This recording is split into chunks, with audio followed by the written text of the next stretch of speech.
여러분 안녕하십니까? 9월 10일 토요일 전주 MBC 뉴스투데이입니다. 송하진 지사가 5년 전 있었던 정부와 전라북도 또 삼성 간의 새만금 투자 MOU가 진정성이 없었던 것으로 보인다고 밝혔습니다. 송 지사는 삼성 투자를 위해 노력하겠다면서도 한편으론 김한주 전 지사를 향해 진실 규명을 촉구하는 발언도 했습니다. 고차원 기자가 보도합니다. 삼성의 새만금 투자 MOU 관련 도의회 긴급 현안 질문에 송하진 지사는 처음으로 문제의 MOU에 대해 진정성이 결여됐을 가능성을 언급했습니다. 해당 MOU에 국무총리와 삼성 사장이 서명하지 않은 데다 절차에 따라 권한을 위임받은 인물로 볼 수 없는 사람들이 서명했다는 것입니다. 삼성그룹을 대표하여 미래전략실장 뭐뭐 씨 사인 이렇게 돼 있는데 저는 어떤 MOU도 이런 방식으로 체결되는 것을 본 일이 없습니다. 게다가 송 지사는 7조 원이 넘는 투자임에도 당시 삼성 내부에서 새만금 투자 관련 검토 회의가 없었다는 삼성 사장과의 면담 내용도 공개했습니다. 하지만 진실규명과 별도로 삼성의 투자를 끌어내는 것이 중요한 만큼 다양한 압박 수단을 동원하겠다고 밝혔습니다. 진실이 밝혀지기 위해서는 또는 쇼가 아니라는 것을 보여주기 위해서는 결국은 투자 계획을 발표하는 길 외에는 어떤 것도 없는 것입니다. 송 지사는 새만금 개발청이 제안한 협의체 구성은 삼성 투자가 결정된 뒤에 구성하겠다고 선을 그었습니다. 송 지사는 당시 MOU 체결에 참여한 사람들이 도덕적, 윤리적인 행동에 나서야 한다고 말해 김한주 전 지사에게 진실 규명을 촉구했습니다. MBC 뉴스 고차원입니다. 네, 이 추석을 앞두고도 임금을 제때 받지 못한 노동자들이 도내에만 7천여 명이고 체불액이 300억 원에 달합니다. 건설 현장의 일용직 노무자들의 체불이 특히 많습니다. 한범수 기자가 취재했습니다. 건설 현장에서 일용직으로 일하는 김모 씨. 지난해 6월 순창군에서 발주한 한 공사 현장에서 일했지만 1년을 훨씬 넘기고도 아직 임금 100여만 원을 받지 못하고 있습니다. 임금을 달라고 독촉을 했지만 원청, 하청업체 모두 사정이 어렵다는 이유로 모르쇠로 일관했습니다. 2월 말까지 주겠다, 3월 말까지 주겠다, 모든 책임을 다 지겠다고 틀림없이 준다고. 이게 도의적으로 믿고 우리는 지금까지 기다려왔던 것이죠. 역시 지난해 여름 2달 넘게 전주 시립도서관 공사 현장에서 일했던 황모 씨도 받아야 할 누임의 일부만 받았습니다. 못 받은 돈은 70만 원. 사정이 어려운 일용직 노무자에겐 절실한 금액이지만 법이나 감독관청에 호소하기엔 여유가 없어 타협하고 말았습니다. 새벽밥 먹고 나와서 땀 흘리고 일하고 그래가지고 돈을 다들 힘들게 생활을 했죠. 추석을 앞둔 지금 도내 전체 체불 노동자는 7,600여 명. 체불액은 292억 원에 달합니다. 특히 2,200명가량이 건설 현장 노동자들로 약 30%를 차지하고 있습니다. 이는 지난해 같은 기간에 비해 체불건설 근로자 수는 약 19%, 체불 금액은 약 31%가량 증가한 것입니다. 추석을 앞두고 노동지청이 체불 해소에 나서고 있지만 해결되는 경우는 많지 않습니다. 지자체에 공사 대금이 조기에 지급되도록 촉구하는 지도를 하고 있고 원하수비를 대상으로 해서 조기에 지급될 수 있도록. 명절이 다가왔지만 계속되는 임금 체불에 일용직 노동자들의 한숨은 짙어지고 있습니다. MBC 뉴스 한범수입니다. 명절 대목을 맞았지만 한우 선물 세트의 인기가 예년 같지 않습니다. 값이 너무 비싸진 데다 김영란법 시행을 앞두고 선물 수요도 급감했기 때문입니다. 유룡 기자의 보도입니다. 전주의 한 농협 판매장. 예년 같으면 한우 선물 세트 주문으로 분주했을 축산물 판매장에 손님이 뜸합니다. 웬만한 세트 하나에 20만 원을 호가하는 높은 가격. 부담스러운 것이 사실입니다. 소비자 입장에서는 좀 부담스럽죠.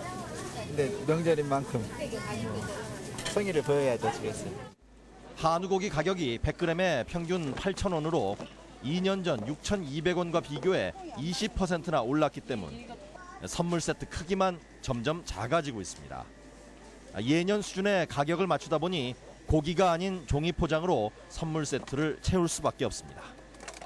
매출 건수가 작년 대비해 한 10% 정도 빠졌습니다. 그래서 저희들이 향후 조금 걱정스럽게 지금 바라보고 있고요. 한우 생산자들은 변화된 세태에 당혹감을 감추지 못하고 있습니다. 너무 비싼 가격에 김영란법 시행까지 앞두면서 백화점과 대형마트의 판매량이 줄고 정육점 중심의 저가 시장만 유지되고 있는 것이 현실입니다. 대형마트들은 통 안 되는 것 같고요. 재래시장은 뭐 그런 대로 똑같이 되는데, 그러니까 가정소비는 되는데 선물 소비가 안 되는 거지. 선물. 그동안 명절 선물 세트를 겨냥한 고가의 고지방 고등급 한우 생산에 주력해온 전라북도는 이런 변화로 가장 큰 타격을 입을 수밖에 없어 농촌이 또 다른 선택의 기로에 놓이고 있습니다. MBC 뉴스 유룡입니다. 교육부가 지역의 규모가 작은 교육지원청의 통폐합을 추진하면서 반발이 일고 있습니다. 가뜩이나 열악한 지역의 교육 여건을 악화시킬 것이라는 비판 여론이 높습니다. 정진우 기자가 보도합니다.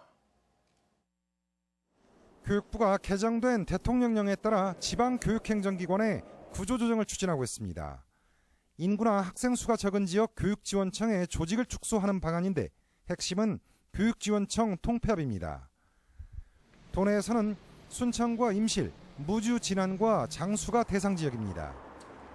이에 대해 전라북도의회 교육위원회가 정책 추진을 중단하라고 촉구했습니다. 다문화 학생과 조선가정 자녀들이 늘고 있는 현실 속에 오히려 교육지원청의 기구와 인력이 줄어들게 되면 농촌 교육을 더욱 황폐화시킬 것이라는 게 가장 큰 이유입니다. 도시 생활에 어려움을 겪는 사람들이 돌아오고 사회적 약자가 많은 농촌을 차별하는 정책이라고 비판했습니다. 농촌지역 교육지원청의 폐지 및 통폐합은 농촌학교 살리기라는 국가정책을 포기한 것이며 농촌지역 학부모와 아이들의 차별의 조치이다. 도교육청은 소규모 교육지원청의 인위적인 구조조정은 하지 않겠다고 밝혔습니다. 장기적으로 봤을 때 지방이 다 죽어버리는 상황이 돼버리잖아요. 그랬을 때 국가의 장래는 없다라는 생각이 드는 거죠. 사전 공론화나 주민 의견 수렴 없이 추진되는 교육지원청 통폐합 정책에 지역의 반발 여론이 이어지고 있습니다. MBC 뉴스 정진호입니다. 공사 수주를 대가로 금품을 수수한 혐의를 받고 있는 고창군 의원에 대한 수사가 확대되고 있습니다. 전북지방경찰청은 지난 7일 고창군 의회 이모 의원에게 금품을 제공한 혐의를 받고 있는 건설업체 대표 A씨를 체포해 금품 수수 여부를 집중 추궁했습니다. 앞서 경찰은 고창군이 발주한 한 갯벌 개발 공사와 관련해 고창군 의회 이모 의원이 건설업체 대표로부터 수차례 걸쳐 금품을 받은 것으로 보고 압수수색을 진행했으며 액수가 수천에서 수억 원에 이르는 것으로 전해졌습니다. 전라북도 의회가 쌀값 폭락에 따른 대책 마련을 촉구하는 결의안을 채택해 정부기관 등에 전달했습니다. 도의회는 대북 쌀 지원과 해외 원조 등 평화적이고 장기적인 재고 및 종합 대책을 마련하고 쌀값 하락을 부채질하는 쌀밥용 쌀 수입을 전면 중단할 것을 요구했습니다. 지난 6월 말 기준 정부 쌀 재고량은 세계 식량기구가 권장하는 적정 재고량 80만 톤의 2배가 넘는 175만 톤에 달하고 수입쌀이 재고량이 25%를 차지하고 있습니다. 도내 정치권이 3당 체제로 바뀐 뒤 첫 전북의 국가 예산안이 나왔습니다. 전주문화방송은 잠시 후 방송되는 시사토론에서 국민의당과 더불어민주당, 새누리당 국회의원들이 참석해 정부가 편성한 전북의 국가 예산을 살펴보고 3당 협치를 통한 예산 확대 방안을 논의합니다. 여러분의 많은 시청 바랍니다. 이 추석 선물로 사과를 가장 많이 선호하는 것으로 나타났습니다. 한국농촌경제연구원이 전북 등 전국 600여 명을 상대로 조사한 결과 40.6%가 선물용으로 과일을 선호했으며 이 중 사과를 하겠다는 사람이 41.5%로 가장 높았고 배가 21.9%로 그 뒤를 이었습니다. 한편 올 추석에 선물을 구입하겠다는 소비자는 74%로 작년 대비 4.8% 줄었습니다. 이어서 우리 지역의 다양한 행사와 문화 소식입니다. 애절한 삶이 담긴 악극 꿈에 본 내 고향이 내일 정읍사 예술회관에서 공연됩니다. 우리가락 우리마당 야외 상설 공연이 오늘 도청 야외 공연장에서 폐막 공연을 갖습니다. 1위 향제 줄풍류는 오늘 전수회관에서 34번째 정기 공연을 갖습니다. 가을의 시작을 알리는 버스킹 공연이 오늘 군산예술의 전당 야외 광장에서 마술사 김승준의 김마리 쇼로 펼쳐집니다. 새만금 상설 공연장이 가을 기획 공연으로 마련한 아리울 가을 이야기 위드 변진섭이 오늘 아리울 예술창고에서 있습니다. 제13회 고창 메밀꽃 축제가 오늘부터 25일까지 학원 관광농원 일원에서 열립니다. 전주 시민과 함께하는 제4회 지난사람 어울 한마당 행사가 오늘 우화 2동 중상보 근린공원에서 진행됩니다. 매달 둘째 토요일에 열리는 평화마을 장터가 오늘 전주시 평화동 신성공원에서 운영됩니다. 국립전주박물관이 내일까지 제17기 박물관 대학 참가자를 친정 접수받습니다. 생명사랑 자살 예방 캠페인의 일환으로 오늘 걷기 행사가 진행됩니다. 9월 10일 토요일 전북권 날씨입니다. 주말인 오늘 전라북도 지역은 가끔 구름이 많은 가운데 오후에 빗방울이 떨어지는 곳이 있겠습니다. 오늘 낮 최고 기온은 완주 30도, 전주 28도 등 28도에서 30도의 분포로 어제와 비슷하겠습니다. 바다의 물결은 서해남부 전해상에서 0.5에서 1m로 일겠습니다.